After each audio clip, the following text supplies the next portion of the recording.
पोल। अभी जब ये जीत कर आए लोकसभा में, सीटें कम हो गई तो वन नेशन वन पोल की बात नहीं कर रहे थे। जैसे ही हरियाणा हो गया तब फिर वन नेशन वन पोल चालू हो गया। तो आप अगर देश के हित में है तो कीजिए, लेकिन अगर देश के हित में है तो चाहे आप हारे या जीते, दोनों ही परिस्थिति में हित में है। नमस्कार, बिहार तक देख रहे हैं आप और आपके साथ मैं हूं आशीष अभिनव। देश में वन नेशन वन इलेक्शन की चर्चा खूब हो रही है और तमाम राजनीतिक दल की इस पर अपनी अपनी प्रतिक्रिया है। लेकिन प्रशांत किशोर से जब वन नेशन वन इलेक्शन के बारे में पूछा गया तो वो बीजेपी पर भड़कते नजर आए। आपको मालूम है, प्रशांत किशोर ने एक नए दल का गठन किया है, नाम है जनसुराज।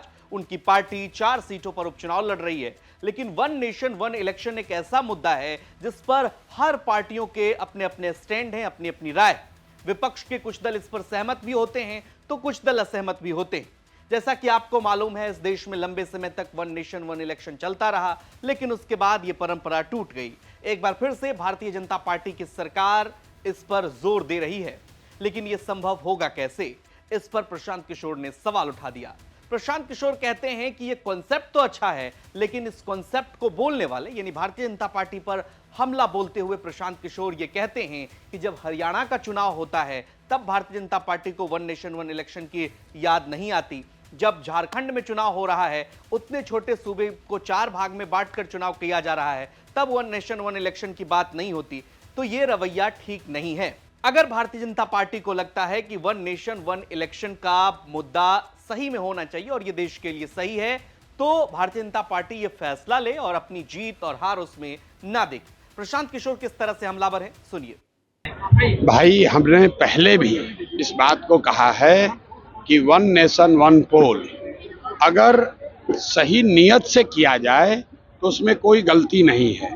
देश में आजादी के बाद वन नेशन वन पोल 1965 तक था, लेकिन अगर वो इस नियत से किया जा रहा है कि जब हमारी हवा है तो जल्दी से सारा इलेक्शन एक साथ करा लो और जब हवा नहीं है तो अलग अलग करा लो।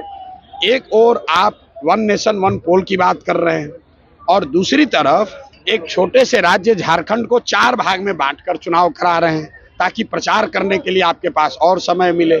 तो ये दोनों बात साथ में नहीं चल सकती है। ये दिखाता है कि ये सिर्फ इस बात के लिए इसको तैयार किया जा रहा है कि अगर उनको लगे कि भाजपा की हवा बन गई तो एक ही बार पूरे देश में चुनाव करा ले। ये गलत नियत से किया जा रहा है। उस कॉन्सेप्ट में कोई गलती नहीं है।